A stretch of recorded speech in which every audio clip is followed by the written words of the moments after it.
Wow, I really need to cut my fringe. Why did it choose violence when we got up this morning? I cannot believe there are 2,500 people that watch this chaos.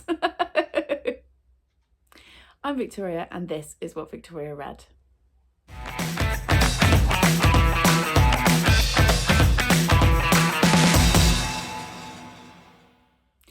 Hi everyone, welcome back to the channel. Today, I cannot believe I'm actually saying this, I'm doing my 2.5 Q&A and I'm going to announce at the end of the video the winners of the giveaway that I'm running. So I know a lot of people usually just do like milestone videos when they reach each 1,000 subscribers, but my channel is slow and steady and it could take us a while if we ever get to 3k. So I thought when we reached 2.5, I thought that was a good time to do it. And I like doing these because it feels like a way of saying thank you to you guys for being here, for watching my nonsense and for supporting me and being so super lovely. And I just thought it'd be fun just to see if there's anything you guys want to know that I've not mentioned or that you're new and you haven't seen me talk about before. So yeah, I just thought this would be a fun way of doing this. I know this seems like a good place to put this. There's quite often a focus on subscriber count on Booktube, and I can completely understand that, and I've been there before. I'm coming up for 4 years on Booktube and I feel like I'm at a point where I'm like super mellow about my channel. I feel very comfortable in my channel and I'm very comfortable just kind of quietly doing my own thing. I have got all the windows open because it's only 8:30 in the morning and it's already about 20 something degrees and I cannot cope because I am English. We do not cope. I need aircon. We don't have it. So windows open. There will be background noise. Yeah, I feel like I'm kind of just happy doing my own thing. This morning, on the day of filming this, I watched Jessie from Bow Ties and Books video about how Booktube has changed in their time on the platform. They've also been here like 4 or 5 years. And as ever, they made some really well thought out, interesting points. And one of the things they were talking about was like how the current trend is for people to do like crazy, like big experiment videos. And loads of the subscribers, loads of the creators that I enjoy watching do these. Like Jessie is one, Gavin's another, like where they read like a whole series or they read a certain genre or whatever it is for a video. And I really enjoy watching those videos, but I have no interest in making them. I'm kind of happy just doing like the Booktube staples. I'm happy doing TBR videos and wrap-ups and the occasional sit-down chatty video and tags and stuff. And you guys seem to enjoy it. And yeah, I'm just happy kind of pootling along in this cozy corner of the internet. So thank you so much for being here. I'm already 2.5 minutes in and I've just waffled.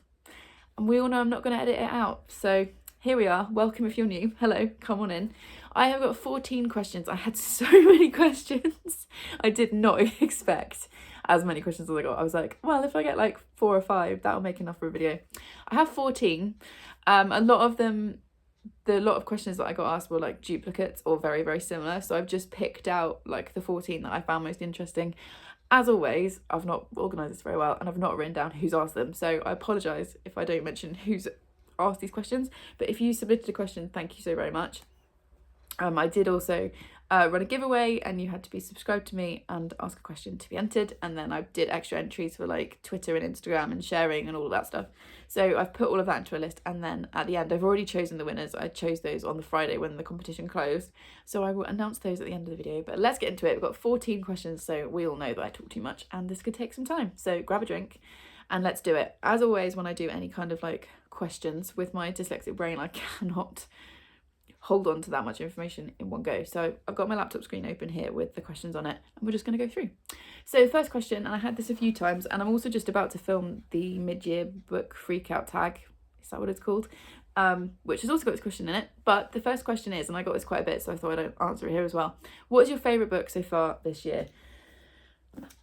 At the moment, my favourite book of the year is also my first book of the year, and that's Magic Lessons by Alice Hoffman.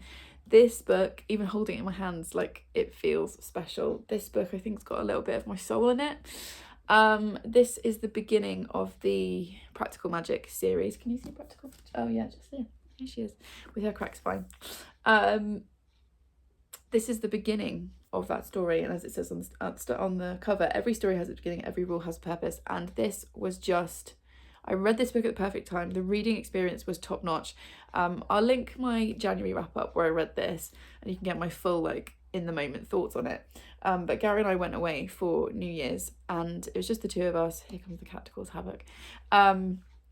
It's just the two of us, and we're in the most stunning place, and I read this book in, I think, like a day and a half, and it was perfect. And it is still my favourite book of the year. I've read loads of books I've loved this year, and I might, if I'm feeling particularly masochistic, try and rate my 5-star books of the year. But I've read so many books that I've loved, but Magic Lessons is still my favourite book so far this year. What helps, question 2, what helps you through a bad mental health time? Okay, so I talk about mental health a lot, I think, particularly on Instagram. I tend to chat there more than in videos recently, but I do have a couple of mental health videos that I'll link in the description, where I've done, I talked about like the general anxiety that I live with and a few other things. And I've not done a sit-down mental health video for a while. Maybe I should do that over the summer. But things that help me through a bad mental health time are talking. Talking's really, really, really important. I talk to Gary, poor man. I talk to my friends, I voice note my friends, I text my friends. Talking is really, really important. I am someone who, because as well as having dyslexia, I also have dyspraxia, which is a learning delay, or it's a processing delay. So to process things, I have to talk them through. And when I'm having a really bad mental health time, that becomes even more important. So even if I'm not necessarily talking about how I'm feeling, although that's really crucial as well, just talking through what the next bit of my day is, or whatever it is that I'm worried about. So for me as a teacher, sometimes I just need to talk through what I'm going to do in a lesson, and that helps. Self-care is really important, and I would say, like, when I'm having a really bad mental health time, the basics are really important. So making sure I'm drinking enough water, making sure I'm eating regularly. I don't worry too much about what I'm eating when things are bad, but just regularly. And trying to get enough sleep, but not too much sleep, because I do also, when I'm having a depressive episode, I'm definitely somebody who can oversleep, and that can make it worse as well. How do people film in the summer when you have to have the windows open because it's 5,000 degrees outside, but also the pollen is trying to kill you? How? Apologies for the cut, I had to sneeze. And we all know I don't really edit, but I just feel like one thing people don't need to see on the internet is me sneezing everywhere. Apparently the pollen is trying to kill me today. We love that for me. Okay, so what else helps? Yeah, basic self-care, so eating, drinking water, getting enough sleep, getting the right amount of sleep, talking, and reading. Reading, I've said before, is really, really important for me. Reading is a bit like sharks needing to swim all the time, because like I feel like if I stop I might die. At least mentally. And yeah, reading for me is crucial. I actually read more when I'm having a bad mental health time, because it's definitely an escape, and it's also the routine of it, and it takes my mind away from whatever it is that's bothering me. And yeah, so kind of like I said, talking, basic self-care. Don't get me wrong, things like nice baths and candles and stuff, that's good too, but getting the basics right first, I think, is more important. And then reading. Those are the things that help me. So yeah. Okay, question 3, how did you and Gary get engaged? Okay, I will link in the description a video I made when I was a baby booktuber. I think it was one of my first videos where I talked about our engagement story, and it's a terrible video. Try not to laugh. I've thought about refilming it or privating that video, but like, no, it's part of my like booktube channel's little journey. But it's not great. It's not great quality. It's, yeah. So I've already told that story before, so I will link it. But the shorter version is we've been together for nearly 5 years, and Gary's been married before and divorced, obviously. And he had always been really clear that he didn't want to get married, and for me it wasn't a priority, so I'd never really thought about it. And we'd kind of like touched on it briefly over the years, and he was still like, no, I definitely don't want to do that again. And I was like, yep, that's fine. So absolutely fine with that, and we were just living our life. And then in January of 2017, is that right? Yeah. Is it 2007? Yeah, January 2017. We went for dinner at his parents one night, and I was turning 30 that year, and I said something about how I hate being the centre of attention and I didn't want a big fussy party. As it was, my mum then threw me a surprise party in August of that year, and I had the best time. Oh, here comes the other cat. Do you want to come up? Hi. Say hello. She's like, what are you doing? Can I get down? Yeah, there we go. Good, so we've now got 2 cats wandering around the room. That won't be at all chaotic. And I've got cat hair on my chin. Nice. Yeah, and his mum, entirely innocent, just said, oh, what would you do if you got married? And Gary went off on one. Like, he's a very calm, chill kind of man, and he went off on one about how we weren't going to get married and we didn't need the pressure and blah, blah, blah, blah, blah. And I was like, all right, calm. But I was like, okay, so we're definitely not getting married. Now the cats are playing with each other, which we love. And I'm going to talk about the cats in a minute. But guys, I'm trying to film. So yeah, I was like, okay. And then the next day, was the Saturday, and we woke up and he said, oh, I've booked us a table at the Pig, which is our very, very favourite place to be. It's a restaurant and hotel, and it's just stunning. And I was like, amazing, surprise trip to the Pig. Love that. So we went to the Pig, had a beautiful, beautiful lunch. And then when we came home, I found that, unbeknownst to me, but like, I don't know, I'm still really not quite sure how he managed it, because our house is small, but he'd managed to decorate the lounge with candles and rose petals, and he'd created this box, and inside the box was a book that he had made, like literally handmade it, and inside it was like pictures of us and letters he's written me, and just like a memory book. And it was absolutely stunning and one of the most romantic moments of my life. But because he's super romantic, like generally, because I'm very, very lucky, I did not pick up on the fact that this was a proposal, particularly because he'd given his Oscar-winning performance of Man Who Doesn't Want to Get Married Ever Again the night before. So it wasn't even in my head.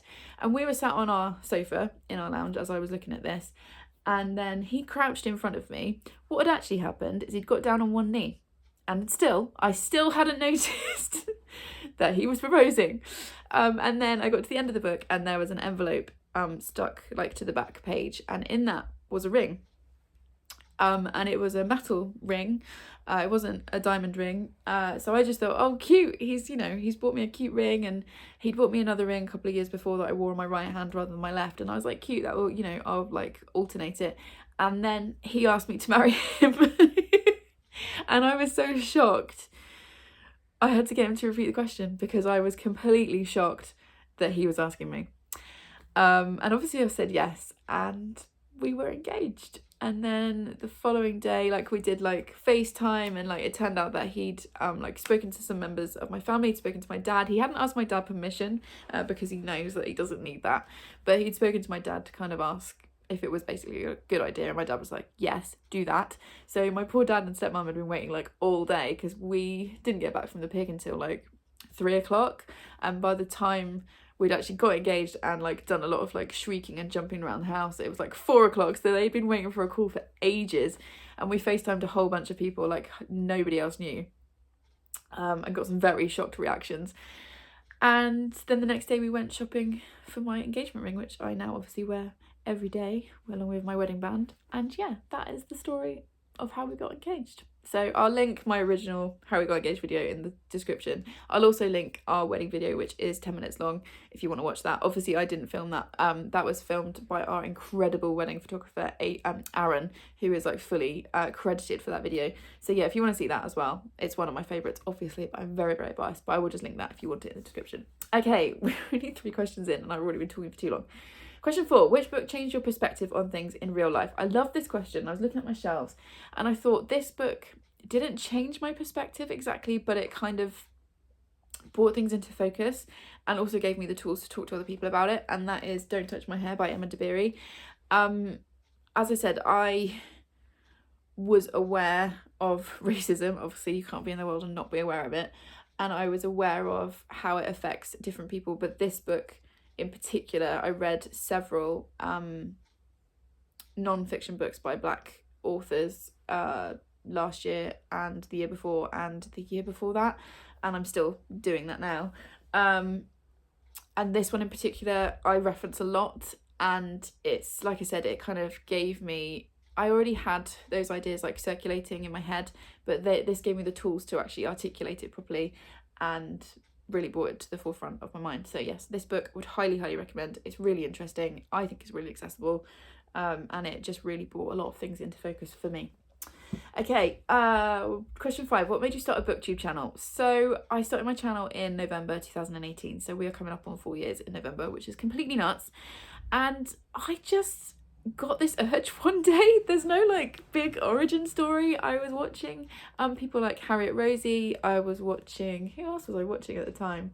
Kaz from Cats and Camera. I was watching who else was I watching? I was watching Brews and Reviews. I was watching Four Paws in a Book, a few people like that, Words of Clover, all of those channels. I'm really enjoying them. Like, I found Booktube. I'm not even sure how I found it. Oh, I think I found it via a Tumblr friend, Kath, who used to have a Booktube channel but now doesn't. And we'd been friends on Tumblr because I'm that old, for ages. And then she started doing YouTube, or Booktube as it was then called. Like, I then realised it was called. And I just thought it was really cool. And then from her doing Booktube, I found all the other creators that I was then watching. And one day I just thought, I'm going to give this a go. So I set up my phone in our bedroom, and I'll link my first video as well. It's hilarious. Please try not to laugh at my baby Booktube ways. I was really nervous, and then I filmed it and uploaded it, and I just got such a nice response, and I thought, cool, I'm gonna do this. So yeah, I set up my Bookstagram account, and I changed my Twitter to BookTwitter1, and it just went from there. And now it's been nearly 4 years, which is just, like I said, just blows my tiny mind. Okay. Question 6, if you could go anywhere in the world, where would you go? Such a hard question. Right now, I would go back to Edinburgh because I really miss Leanne and Harry, and I feel like I left a little part of my heart there. I will also link my Edinburgh vlog if you want to see that. But if we were going to go for like big adventures, Gary and I really want to do the American coast to coast on a motorbike at some point, and this kind of feeds into a later question. I would love to do that, just take off like 6 months and just potter around. And there's so many places I want to see in the States and different routes we want to do, and it would just be the best time with my favourite person, so that would be very cool. I could also definitely be persuaded to go somewhere really tropical in like one of those little huts overlooking the sea. That would be beautiful. So yeah, kind of those kinds of places. And I'd also really like to go to Berlin. I think it looks like a really interesting city. I feel like it's somewhere I would just really enjoy. I'd love to go back to Barcelona. I've not been there since I was 15, so that's a long time. I would really like to go where I think from, excuse you, loud. I think because of the pandemic, like my wanderlust has been dampened, and I can't even think of other places right now that I'd want to go. But I would just, yeah, I do love traveling, and yeah, I would just like to go somewhere that's not my house. Anyway, number 7, what is your favourite book that your classes have studied so far? I am currently teaching A Midsummer Night's Dream to my year 7s who are 11 and 12, obviously by William Shakespeare, and I've got this beautiful edition. Who gifted me this? I feel like it might have been Kat.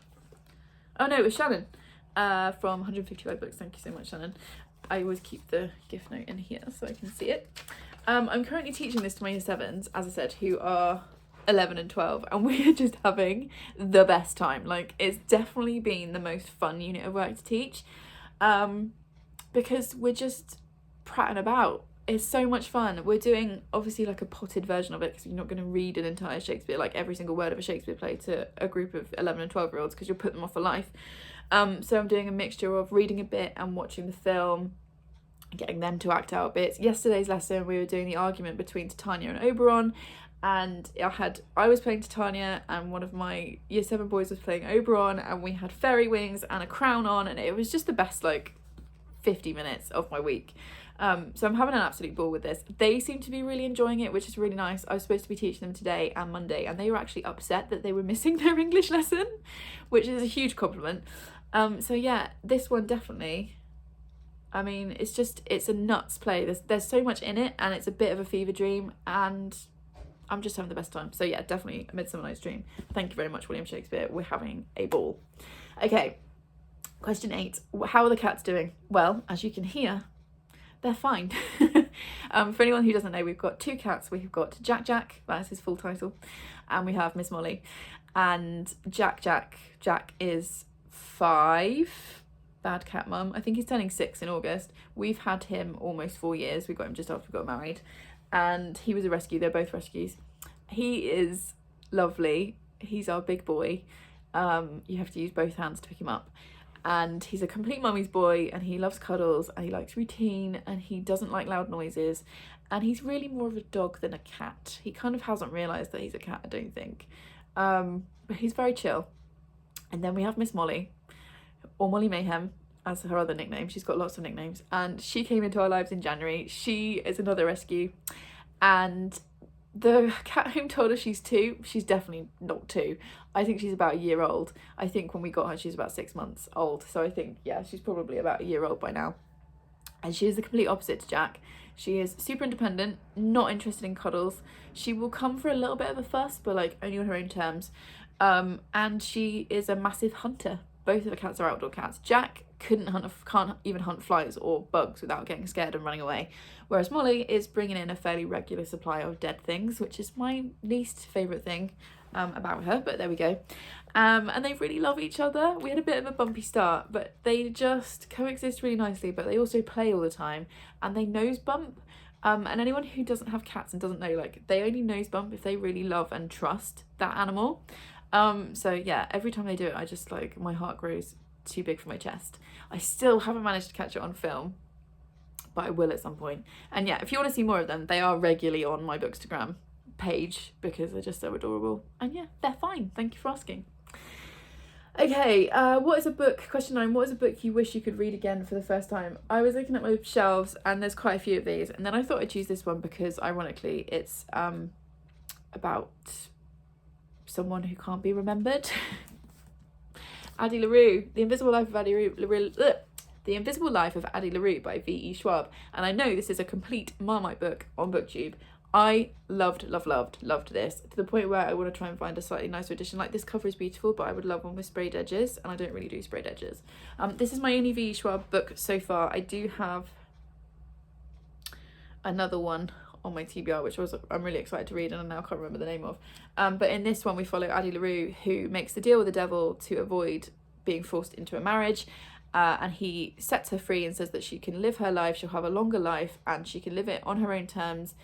However, anytime she meets someone, if she then leaves them, they don't remember her. So if she's having a conversation with somebody and she goes into another room, she comes back, that person will have completely forgotten all about her. And then we jump forward, I think it's like about 100 years later, and a boy remembers her in a bookshop. And to me, this book was perfect. I adored it. I read it at the right time. And yeah, I wish, ironically, that I could wipe my memory of Addie LaRue and read it all over again for the first time, because I just loved it. And I'm really obsessed with the end pages as well, because it's just, yeah, and like, yes. I mean, this is a beautiful edition, but I see sometimes with like the sprayed edges, and I'm just like obsessed. So yeah, Addie LaRue. Okay, question 10. What are yours and Gary's future plans? Well, I've already talked about our travel plans, because we are going to do that one day. We're going to have to wait until Charlie has grown and gone into his own life, and Gary's retired and I can take a teaching break. So yeah, that's our kind of like long-term plan. I think short-term at the moment, we are probably going to stay here in this house. We did think about moving, but this house works for my job, Charlie's school, where Charlie lives with his mum, Gary's job, and you know, we can't like afford anything better at the moment or bigger. But at some point we would like to move and take on a project and do a house up and kind of put our own stamp on it. We live in a new build, which we love, and I feel like we've put our own stamp on this place really well, but it would be cool at some point to do a project. This summer plans, we're going to Wales for a week, just the two of us, which I'm so excited about. And then we are going for our family week, we're going to this like safari cabin thing. It's a bit like if a cabin and a tent had a baby, but it looks really cool, and it's gonna be really outdoorsy for a week, and you know, try and drag the preteen away from his screen for a bit. So that'll be fun.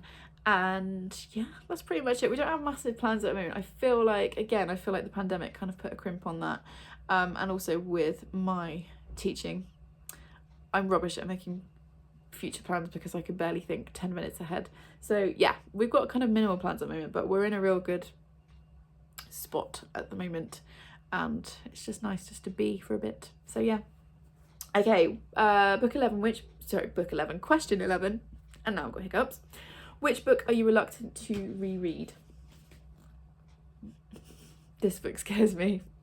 I gave it 5 stars. I read it 2 years ago, I think, and I gave it 5 stars. I've read the Wayward Children series by Shauna Maguire. I adore that series. This was my first like full-length novel by them, and it's big, right? And I'm scared to reread it because it's not my usual genre, and I'm scared that if I read it again I won't give it 5 stars, which is weird and dumb. But yes, this one, I'm obsessed with this cover. I love this cover so much, especially when you know what this is about. Like, it's even creepier. But yeah, I'm worried that if I read it again I won't love it. So there we go. That's welcome to the neuroses of my brain. Okay, question 12. So we've got 3 more questions. Do you see yourself teaching in 5 years' time, and would you ever think about teaching different year groups? So yes, I see myself teaching in 5 years' time. For those of you that don't know, I qualified last year. Last year during the pandemic. That was super fun. It was a time to make a massive life change. I had already signed up to the PGCE and had been accepted in January of 2020. And then obviously the world went sideways, and I started my training in September of 2020 and finished last June. So that's been a time, and I'm now what's called an ECT, an early careers teacher, and I will have that status for the next 2 years because basically my training continues for the next 2 years. So I've got another year left of that. And yes, definitely see myself teaching in 5 years. I teach secondary school, so I teach secondary school English. So here in the UK, that's ages 11 to 16. This year, I haven't had a year 11 group, which is the GCSE year, so 15, 16. Only because in our school, the GCSE group, the year 11 group was so small, there was only enough kids for 2 classes. That is not the case next year, and I haven't had my timetable yet, but I suspect I have got a year 11 group coming, and I have mixed feelings about that. But I would never teach primary. And I can say that pretty confidently. I am not built for primary. I think primary school teachers are genuine superheroes. I do not have the patience. I do not have the noise tolerance. And also the thought of being responsible for their entire education freaks me out. Like, it's a big responsibility, the job that I do anyway, because I'm also a tutor. So I have a group of year 7s who I see twice a day, and I'm like their school parent basically. And that feels like a lot of responsibility. But I like that I just do my chunk, and then I pass them off to someone else, and they do a bit, and then somebody else, and it, you know, it's collaborative. Whereas being a primary school teacher, you have to teach them everything, and just the responsibility of that just blows my mind. So I definitely wouldn't teach different year groups. I do think I might end up moving into a more pastoral role, into more of a school counsellor-y type role, but we will just see where my career goes. I have no interest in being head of faculty or head teacher or head of year or anything like that. I think if you're someone who can do that job, then brilliant, but I'm not cut out for managing adults, and I have too much fun teaching the teenagers. So yeah, definitely not a primary school teacher. But yes, I see myself teaching still in 5 years' time, hopefully. Okay, question 13. What is your favourite thing about teaching? Is it really super cheesy to say the kids? Like, the kids are my favourite thing about teaching. It's different every day. It's really bloody hard. It's incredibly hard, and it's all consuming. It takes over everything. I am a genuine shell of a person during term time. I cannot human really during term time. The only reason that I don't have scurvy is because my husband is here to make sure I'm eating.